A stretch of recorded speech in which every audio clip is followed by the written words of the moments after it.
Hola, ¿qué tal? Estamos acá en una nueva versión de la Semana Política con el auspicio de la Universidad Andrés Bello, primera universidad privada líder en investigación. Aquí con el feo de Iván Weissman, como siempre, y la linda la Gloria de la Fuente, directora Glorita ahora, ¿no?, de Chile 21. Desde el 1 de agosto la directora ejecutiva de Chile 21. Directora ejecutiva de Chile 21, allá. Gran cuota, a propósito de las cuotas de género, ¿no? Sí, por supuesto, y vamos a hacer un esfuerzo adicional porque las cuotas además sean representativas en el espacio que tenemos. Hoy, esta semana, toda la agenda con la reforma vocacional, un proyecto que estaba muy anunciado, pero que no deja de tener impacto en la agenda porque son los primeros días. Ahora va a estar mucho tiempo, pues el gobierno opta por que la discusión se dé en el Congreso y a muchos les llama la atención un poco que el nivel de rechazo que tiene, ¿eh? No tiene amigos el proyecto, no hay nadie que salga. Ayer lo hablamos, no, ayer anoche leí, o esta mañana ya no me acuerdo, salió Solés a defenderlo. Ya. Solés dijo, en la hora gruesa hay que apoyarlo, pero hay que hacerle cambio en el Congreso, pero apóyenlo. Fue más o menos la frase que usó. Sí, y el único de los actores llama la atención la puesta en escena de la reforma en particular. Uno, porque se anuncia un día antes de una anunciada movilización de la Confech, que fue importante el día de ayer. Luego, creo que además pasa en un contexto donde se supone que había un trabajo prelegislativo de varias semanas, de varios meses, de varios días, y sin embargo, a las 2 horas después estaba todo el mundo criticando esta reforma de distintos lugares, y por lo tanto creo que se entendió poco el mensaje. Me da la impresión que la puesta en escena fue menos cuidada de lo que debería para la envergadura además de esta reforma, que es la más emblemática. De la semana pasada el gobierno había optado por hacer trascender minutas. Claro. Se reunió con todos los partidos. Los principales elementos del proyecto en discusión, y sobre eso los actores se alinearon en general para criticarlo, porque en la línea del gobierno no es ni chicha ni limonada el proyecto, es decir, el estadista, porque este proyecto ideológico tiene que ser ideológico, lo que expresa el movimiento, lo que es la educación, expresa el movimiento estudiantil que toma el programa de gobierno es un cambio estructural de paradigma de la educación superior en Chile, de la educación en general. Entonces, lo que habíamos vivido bajo la Constitución del 80 era el predominio de la lógica de la libertad de enseñanza, y por eso que hay un mercado que es capaz de establecerse con mucha fuerza dentro del sistema, con los aranceles más caros del mundo en educación, ¿no? Y entonces era un mercado para colar los. Entonces, el movimiento estudiantil lo que hace es decir, no, de la educación como derecho. Si entre esa tensión entre libertad de enseñanza y derecho a la educación, no, el gobierno opta por el camino del medio que no deja contexto a nadie. Pero fíjate que esto es, yo creo que un símbolo muy relevante de lo que pasa al interior de la nueva mayoría, y yo creo que no hay que perder ojo a propósito de esta discusión y lo que viene, las definiciones de futuro. O sea, que hay una coalición que representa distintas miradas respecto a un proyecto de centroizquierda bien amplio en general, y aquí había una disputa hegemónica permanente al interior de la coalición, que no está resuelta y que vamos a ver si logra resolverse de pronto con la misma coalición en un próximo periodo. Yo creo que ahí hay un tema muy relevante, porque las dificultades que ha enfrentado el gobierno para discutir la reforma vocacional, la reforma tributaria en su minuto, la reforma laboral, etcétera, obedecen a esa tensión. Está dentro del oficialismo. Exacto, obedecen a esa tensión, pero además no resuelta. Lo que hablábamos nosotros un poco ayer, Mirko, mi intuición, no leyendo lo que salió en los últimos días y lo que salió esta mañana, es que efectivamente, como no había un acuerdo más allá de la vocación personal de la presidenta que ha tenido, sabía que no tenían los votos ni la plata. Entonces lo que terminan haciendo es algo como entre medio, como que bueno, vamos a cambiar esto y darle un poquito más a la estatal porque el rol público, y cómo se define el rol público también es parte del debate, ¿no? Pero no tengo la plata para hacer y cumplir esta promesa. Y en vez de tirarse con todo, dijo, lo voy a hacer cueste lo que cueste, y después que arreglen el presupuesto los gobiernos que sigan, hizo este malanje que no deja prácticamente a nadie contento. Sí, y subordina una cosa que es bien importante y que yo creo que una de las cosas bien destacadas del proyecto de ley, de las iniciativas que están contenidas dentro de esta iniciativa, que es esta idea de mejorar la calidad de alguna manera a través, por ejemplo, del sistema de acreditación. O sea, una manera de regular esta oferta desregulada absolutamente del sistema vocacional en Chile, de carreras que en el fondo son carreras bluff, que de repente no tienen ni siquiera campo laboral, es un sistema de acreditación que sea mucho más fuerte, mucho más en el fondo sólido, que efectivamente logre que las universidades cumplan al menos ciertos estándares. Y esto que es un cambio bien radical en términos de lo que tenemos hasta ahora, fiscalización, por supuesto. exactamente, se ha mirado poco, se ha discutido poco, ¿a la luz de qué? De lo que era la promesa principal, que finalmente tenía que ver con la gratuidad. Sí, es más amplio que gratuidad, pero tenemos una tendencia acá a pero ese era el titular. Los números, ¿no? Claro. Las lucas.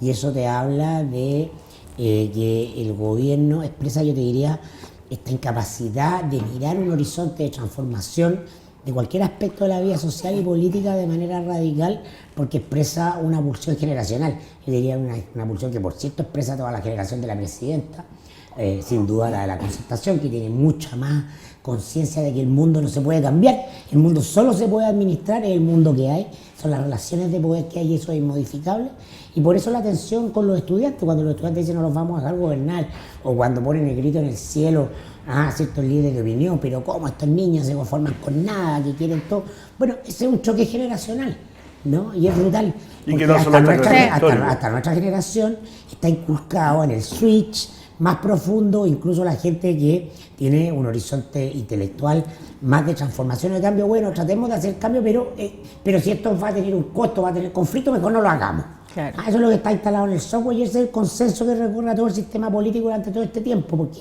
está el trauma al golpe.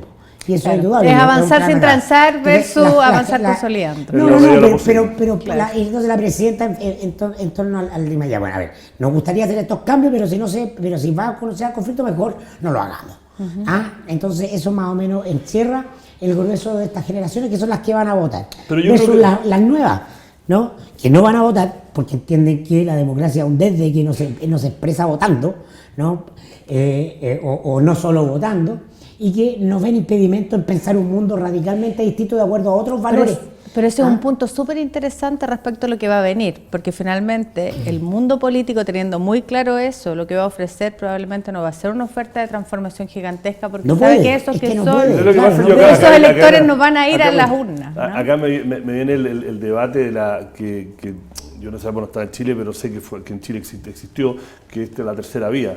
Porque el argumento que siempre ha sido, los ejemplos más claros de Clinton y Blair en Gran Bretaña es que podemos perder con nuestros principios o ganar y tratar de cambiar en lo medida de lo posible y acercarnos a lo que son nuestros valores. Yo creo que un factor no menor, y entiendo que en el comité político el fin de semana esto fue abordado no solamente por el ministro de Hacienda, sino que por personas, líderes de la nueva mayoría, como el señor Andrade, que está ahora en su propio lío, de que como por primera vez desde el gran descalabro durante la dictadura, cuando Chile casi quebró por lo de los bancos, que por primera vez la economía está realmente en un escollo que podría llevarlo a tomar la primera recesión autoinfligido. Las dos crisis que ha tenido Chile en democracia han sido principalmente por razones externas y ha salido muy rápido. Acá, ¿te refieres a la del 98? Fue la crisis asiática de Frey y la del 2008-2009 de la crisis subprime. Esta, y no está siquiera porque llegó al final del ciclo del cobre, el factor menor o mediano o mayor, de acuerdo a lo que uno quiera, de que ha tenido, pero la realidad es que la economía no repunta, el desempleo va a seguir. Ahora ya están hablando que el próximo año va a crecer menos que que era una cosa que nadie tenía, que vamos a tener que sacar plata de los fondos soberanos. Y entiendo que en esa reunión la propia presidenta dijo: yo no quiero ser, porque siempre el achaque a las izquierdas es que no pueden manejar la economía. Y yo no quiero entregar un país que después por muchas generaciones no va a poder ser elegido, porque fuimos el primer país, el primer gobierno en democracia que llevamos el país en recesión, que el desempleo aumentó, etcétera, etcétera. Yo creo que ese factor no es menor dentro del debate que se hizo de lo que dice Mirko. Bueno, tratemos en la medida de lo posible, y por eso que queda una cosa que es una mezcla. Y entre otras cosas porque esa discusión tiene que ver con nuestro propio modelo de desarrollo. Como tú dices, no es un elemento externo, y por lo tanto esto plantea un debate político también. Por supuesto, una discusión que en Chile se ha postergado durante muchísimo tiempo. ¿Qué es lo que queremos en definitiva como modelo económico? Un modelo que sea exportador de materias primas, fundamentalmente. Le vamos a agregar valor a nuestros productos. Cómo manejamos el trade-off entre la explotación de recursos naturales y la afectación que tienen comunidades. Claro, pero ahí lo que tienes que echar a discutir las tasas de ganancia de las grandes empresas. Cuando toca eso, el sistema se descalabra, porque nos han alterado las relaciones de poder, y este gobierno no tiene pretensión ni manera de hacerlo. por esto O sea, que hablamos de su horizonte de posibilidades, es siempre la siguiente elección y punto. Exacto, por eso yo creo que aquí hay un debate instalado más que en este gobierno en particular, que está tratando de hacer lo que puede con el fondo del programa que prometió, y de aquí a más yo creo que ya el horizonte tendrá que ver con lo que pase con el tema constitucional, y sería más o menos, pero yo creo que hay un debate instalado más bien en la lógica de las coaliciones, lo que se ve en la discusión de las próximas campañas parlamentarias y presidenciales del próximo año. O sea, ahí es donde se va a jugar finalmente el cambio no de un ciclo político relevante. A propósito de eso, irrumpe Piñera ya con más fuerza, hizo estas entrevistas mercuriales donde nadie hace preguntas incómodas, que son muy funcionales, claro, muy funcionales, ya diga lo que quiera, no importa que no ni una pregunta de Golfo, ni una pregunta de Longueira, nada incómodo, es un espacio privilegiado para que el poder exprese su voluntad de deseo sin ningún tipo de pregunta inquisitiva, pero empieza a apostar Piñera ya por asomar un poco más la cabeza, evidentemente va a ser candidato. Eso es lo interesante, y al frente en la nueva mayoría, recomiendo mucho una columna que escribió con nosotros Carlos Correa, no se oye padre, no hay capacidad, la política es siempre adversidad, no hay nadie, no hay ni un cazapiñera, eso habla del síntoma inequívoco de falta de liderazgo y de horizonte en la nueva mayoría, nadie sale a pegarle a Piñera, teniendo tantos flancos donde pegarle, ¿no? Por lo pronto varios ministros procesados o en discusión, digamos. No, y todo su discurso que es casi una promesa de orden, control y Estado, ¿no? Y bueno, sí, la palabra de moda en la élite del populismo, Piñera prometió que iba a acabar con la delincuencia, ¿no? Al final de su gobierno la delincuencia es más, no menos. Entonces, bueno, pero eso no se califica de populista, porque no. Porque Piñera pero es curioso lo que sucede. Yo creo que hay que mirar bien, y uno sabe que por ahí se manejan algunas encuestas, y claro, lo que pasa es que como el escenario político todavía no está decantado, pareciera que Piñera hoy, que es el candidato más claro, digamos, de la derecha, le podría ganar a cualquiera en cualquier escenario, pero no tenemos el escenario todavía totalmente instalado. La encuesta interna incluso de la Moneda, nosotros nos llegó que hace Well y que solamente se las muestra a la presidenta, lo han claro victorioso frente a los candidatos claro, pero ojo que es un momento de intención de voto expresado por aquellos que son encuestados, un escenario que todavía no está decantado. Pero ahora, que juega todo pareciera indicar él juega solamente pone fichas cuando sabe que hay una carta por el que gane, si no se pero todo pareciera indicar que ese escenario tampoco tiene mucha claridad o tampoco se va a desplegar en su totalidad, porque aquí no hay candidatos claros en la nueva mayoría corriendo todavía, entre otras cosas porque creo que la nueva mayoría, antes de enfrentar la discusión del candidato, que sin duda va a ser relevante, tiene que enfrentar las discusiones de fondo respecto a qué es lo que va a hacer para el futuro. Sí, o sea, aquí hay claramente o la continuidad de la agenda de reformas de la presidenta Bachelet con las modificaciones, los ajustes que sea, pero es la continuidad o es más bien volver a la lógica de la concertación y por lo tanto retroceder 10 años o más hacia atrás. Y yo creo que hay una discusión ahí que no está clara y que todavía nadie se atreve mucho a dar, ¿no? Porque el costo de esa discusión es bien grande. Porque no hay liderazgos capaces de darlo, no hay nadie se atreve. Bueno, eso es mi discusión, que en Chile no hay. Lago, que debería estar peleando su espacio, tiene miedo de bajar al ruedo, sabe que cuando se ha asomado le ha llegado, claro. Capaz de salir a defender. Es que no hay líder político hoy en día que no tenga experto. Está el cálculo de defender su legado, su lugar en la historia. ¿No? Otros salen a hablar por él, Otone que lanza su libro, El segundo piso, en un momento muy conveniente, ¿no? Porque es la manera de que Lago hable o se hable del Lago de manera indirecta sin que él tenga que salir. Es por eso que le fue mal cuando se asomó, ¿no? Entonces, en ese sentido, pero bueno, no es mala la noticia de la eventualidad de un gobierno de Piñera. Yo creo que el cambio en la agenda fue posible porque estaba Piñera. Por eso hubo movimiento estudiantil, por eso hubo cambio de la conversación en el país, el gobierno... Sí, cambió el debate, movió la cancha. Fue el quinto con la concertación, fue administración y en ese sentido... Yo creo que movió el eje de la discusión, o sea, movió el eje el debate político. Solo que convengamos que no fue producto de él, sino que más bien de la distancia del movimiento social respecto al gobierno. Es clave para que haya movimiento social activo que la centroizquierda no gobierne, porque si gobierna desaparece el movimiento social activo. Sí, o por lo menos se ofrece el se llama responsabilidad, pero además más que la pega, resorte. Sí, pero más que la pega hay un vínculo mucho más estrecho claramente siempre la izquierda respecto al movimiento social. O sea, más allá de la cosa clientelar o la cosa de pega, que yo creo que... Oye, a propósito de clientelar, esta semana ha estado... Cliente Andrade. Como ese tema de la semanita, yo diría anecdótico, pero expresivo también un poco de otras cosas más amplias. Esta tremenda polémica por la pensión de la señora de Andrade. ¿no? Que en el país de los hijos y los parientes, porque este es el país de los hijos y los parientes, no te pegan. ¿Ah? Sí. Es feo, pero así es. Yo ahí diría dos cosas. Uno, que esto es una oportunidad a propósito de la Comisión Bravo y lo que finalmente nadie discutió sobre la reforma del sistema de pensiones. No, la reforma del sistema de pensiones en Chile para instalar ese debate ahí. O sea, parece escandaloso, feo, horrible, inexplicable además para la ciudadanía que alguien jubile con 5 millones de pesos versus 5.2 millones de pesos versus 150 lucas, que es lo que finalmente mucha gente en este país se jubila. Y yo creo que eso es escandaloso y está así dicho y me parece que muestra una vez más en el fondo como lo perdidos que andamos, pero sin lugar a dudas que esto se da en un contexto no de ilegalidad o ilegitimidad, sino que más bien en un contexto donde hay un sistema o hay un conjunto de personas en este país, básicamente la gente que depende de IPRECA, que se jubila de manera distinta, en un modelo creado por la dictadura, donde las Fuerzas Armadas y de Orden finalmente tienen una jubilación que es distinta al resto de los chilenos que fueron obligados a transitar hacia un sistema que es profundamente injusto.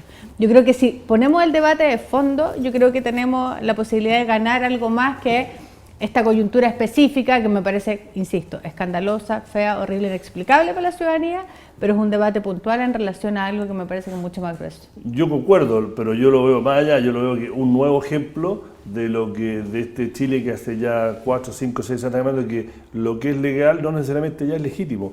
Es el gran sorpresa o como cuando se ponen a alegar el empresariado que dice, bueno, teníamos todos los permisos, pero igual la comunidad se alza y no podemos hacer nuestros proyectos, y que fue un debate que sigue. Y esto es otro ejemplo, o un montón de prácticas que hemos visto que todo te dice, mira, sí, se hacía, obviamente ya no se pueden hacer, Chile cambió. Bueno, para mí esto es otro ejemplo, más allá de la parte legal que tú dices de que el DIPRE y el debate ese que se va a tener que seguir dando, yo creo que ya en este gobierno ya no, pero es el tema que cosas que se hacían, que dicen, no, legal, si yo fui y lo hice, pero es completamente legítimo, no tiene ningún tipo de legitimidad ante la sociedad actual. Estoy totalmente de acuerdo contigo, o sea, no me parece que sea para legitimarlo. El punto es que creo que nos podemos quedar solo en esa discusión respecto a lo ilegítimo y finalmente lo anecdótico, o tratar de poner el acento en aquello que me parece que corresponde. O sea, si finalmente en el gobierno anterior de la presidenta Bachelet se hizo una modificación al sistema de pensiones, pero que no tocó ni un ápice el sistema de AFP, no puede tocarlo, ni de IPRECA. Exacto, no tocó tocarlo, solamente aquel otro sector de la población que finalmente estaba desprotegida por el sistema de pensiones y finalmente generó entonces este pilar básico solidario, que fue muy importante, pero no fue la reforma al sistema de pensiones que finalmente la mayor parte de las personas de este país esperan. Entonces ahí hay, en el fondo, probablemente empresas, capital, relación con el mundo político, que es una situación no, porque que lo que no le pasa a la más. mayoría de la gente al sistema político no le importa, ni le va a importar. No, por ejemplo, esto te habla de la decadencia moral del Partido Socialista, o sea, la señora de Andrade es militante socialista, Andrade es socialista, bueno, dice, bueno, nosotros nos encantaría cambiar la pensión, pero es lo que nos toca, porque el acceso al Estado es la instancia para generar privilegios en beneficio personal. En eso consiste acceder de la teta del Estado. Acceder al poder en todo sentido. No solamente porque además esto lo ocupan estos cargos de gendarmería. Tratan de sacar lo mejor para sí mismos. Bueno, y el resto de los gendarmes da lo mismo. Eso se reproduce a todo nivel en el país. Los de arriba concentran los privilegios. Eso es así. Y esto se da dentro del Partido Socialista, además, en un contexto de mucha crítica por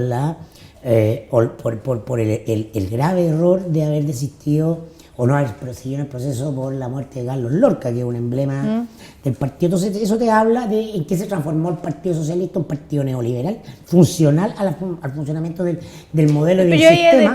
Con un discurso, con un discurso, bueno, el Partido Socialista en cuanto capa dirigente. Los que mandan, no te hablo de todos los militantes o los históricos o los que creen otras cosas, esa gente siempre sirve para adornar el resto, para decir, mira, somos la izquierda, somos esto, pero pero lo que sí es cierto, ¿en qué se transforma? Es que la austeridad que me parece que es un valor en política, hoy en día está absolutamente perdido, y particularmente en aquellos sectores que debieran ser aquellos impulsores de esa austeridad. No hay mayor diferencia porque lo que está al fondo es la estructura de privilegio de la élite y dentro de los partidos, todos de izquierda, centro, derecha, lo que hay es conformación de élite que acceden a esos privilegios y que en definitiva... Y que no quieren renunciar a ellos.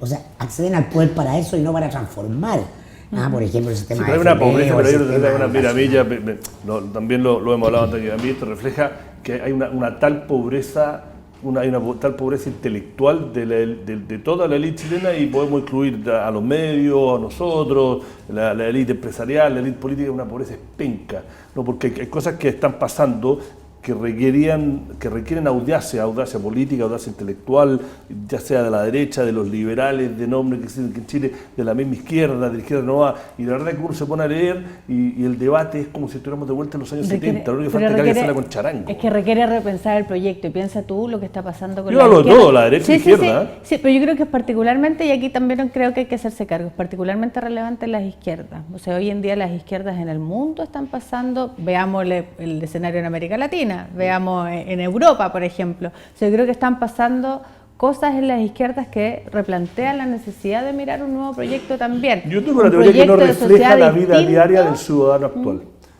No, las respuestas o las propuestas políticas que la centroizquierda en Chile y la centro-derecha o la derecha, lo que en Chile, las respuestas, incluso las más filosóficas que se hablan en clases de mierda, no reflejan la vida diaria del ciudadano común.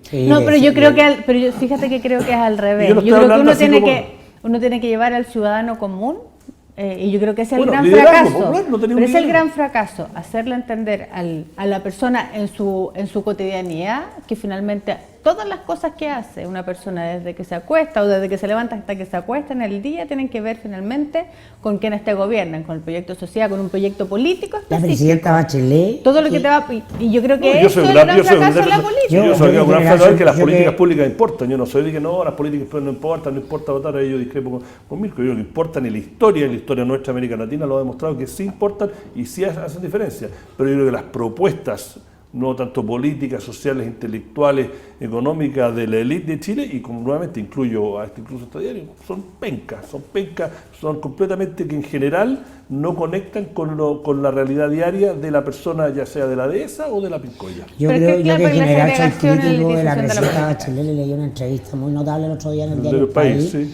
con una cuña que era el titular, que decía: la crisis de la política es global. Estoy de acuerdo. Y probablemente las dimensiones de la profundidad de esa crisis ni siquiera las avisoramos, no lo decía así. No, pero esa es la idea. El espíritu del concepto, y yo creo que una clave a discutir, que obviamente el propio sistema político no es capaz de poner en conversación, es que la democracia representativa está agotada en Chile y en el mundo. Totalmente. Tenemos que caminar muy ciertamente al reemplazo de la élite gobernante y de las formas tradicionales de los sistemas de partido en eje de izquierda, centro, derecha, y probablemente acceder vía tecnología a maneras directas de participación, de decisión. O incluso los poderes al se revés. Localizan, o sea, si tú juntas esto, por ejemplo, con el Brexit, más allá si es bueno o malo estar en Europa, el poder de lo local, lo pequeño, ahí estamos frente a un cambio de paradigma. La política siempre Mira, local. Isidoro Cheresky, que es un autor argentino, acaba de sacar un libro, Isidoro Cheresky, acaba de sacar un libro sobre la democracia continua, que es un concepto que no es propio de él, hay otra gente que lo ha trabajado, y que tiene que ver con no necesariamente la vulneración a la democracia representativa, porque volver a la democracia de los griegos en Atenas básicamente es muy difícil, pero es el complemento de la democracia representativa con otras expresiones. Como lo están tratando de hacer los suizos con estos referendos. Y que por lo demás en Suiza es una tradición enorme, de muchísimos años, digamos. Pero la idea es buscar formas representativas de participación, de ciudadanía, de expresión democrática, con formas más participativas, pero que tengan cabida. Claro, eso en Europa es posible porque existe la ciudadanía.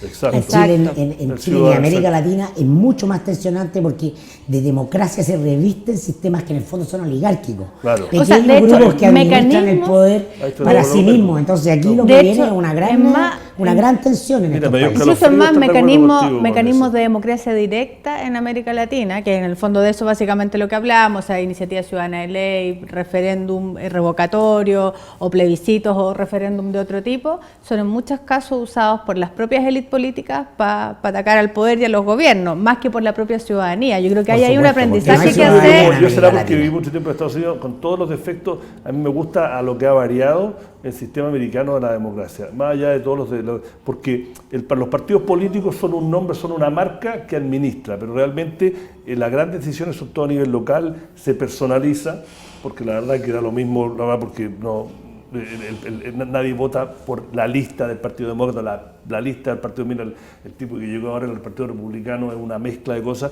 ¿no? Pero las cosas diarias las soluciona su alcalde, las soluciona, o sea, se localiza lo más pragmático y después el partido es un encausador de una marca y la marca termina siendo el candidato. Querido, pero estamos en América Latina, Sí, estamos en claro. Chile, no estamos en Estados Unidos. No, por eso le falta un así dedo. que de tu propaganda pro yanqui, por favor.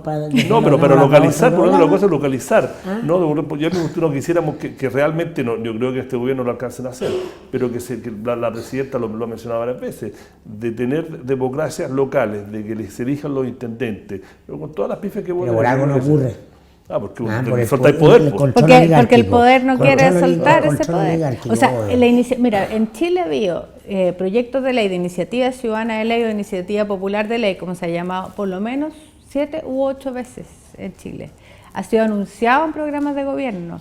Si nosotros tuviéramos iniciativa ciudadana de ley, probablemente tendríamos hace dato la discusión sobre el matrimonio igualitario en Chile, Y sobre la el AFP, aborto, para decir, la sobre la AFP. AFP, sobre un montón de materias donde el Parlamento tendría que pronunciarse. ¿Por qué no hemos tenido ese tipo de legislación? Porque el poder no quiere soltar poder. Porque te Y yo dice creo que es irresponsabilidad y populismo. absolutamente. ¿Cómo le van a entregar y decisiones creo que tan la importantes a la experiencia mayoría? muestra que es todo lo contrario, que lo que necesita la democracia chilena hoy en día es romper esa distancia. Si se rompe esa distancia, la única manera es con este otro tipo de mecanismos que son complementarios a la democracia Pero hay representativa. una tecnocracia que lo hace imposible por su poder comunicacional. Bueno, llegamos al fin del programa, nos vemos la otra semana. Gracias, Gloria. Muchas Gracias, gracias Iván. por la invitación. Placer estar acá. Chao, chao.